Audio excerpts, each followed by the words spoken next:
Hi guys, welcome to my channel. இன்னைக்கு என்னோட parotta story தான் உங்களோட ஷேர் பண்ணுறேன்.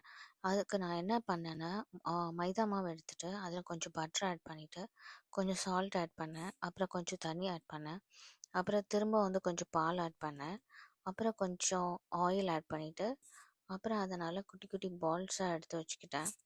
அதுக்கு பிறகு என்னோட உள்ளங்கையை வச்சு நல்லா ப்ரெஸ் பண்ணி அதை அதுக்கப்புறம் நைஃப் வச்சு குட்டி குட்டியாக அதை லேயர் ஆனோடனே அதை என்ன பண்ணேன்னா, திரும்ப கொஞ்சம் ஆயில் விட்டு அதை ஒரு 5 மினிட்ஸ் கழித்து அதை திரும்ப எடுத்து திரும்ப நம்ம அந்த பரோட்டா ஷேப்புக்கு கொண்டு வந்துட்டு தவாவில் திரும்ப அதை ஃப்ரை பண்ணேன்.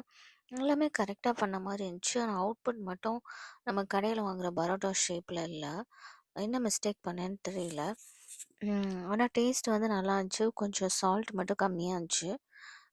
அப்புறமா நான் என்ன பண்ணிட்டேன்னா, எப்பவும் போல் ஃப்ரோசன் அதை ஹீட் பண்ணி எடுத்துகிட்டு போனேன் டைனிங்க்கு.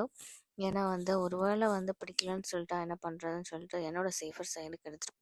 ஸோ நீங்களும் இதை மாதிரி ஏதாவது ட்ரை பண்ணி சொதப்பியிருக்கீங்களான்னு கமெண்ட் பாக்ஸில் கமெண்ட் பண்ணுங்கள். தேங்க்ஸ் ஃபார் வாட்சிங். பாய்.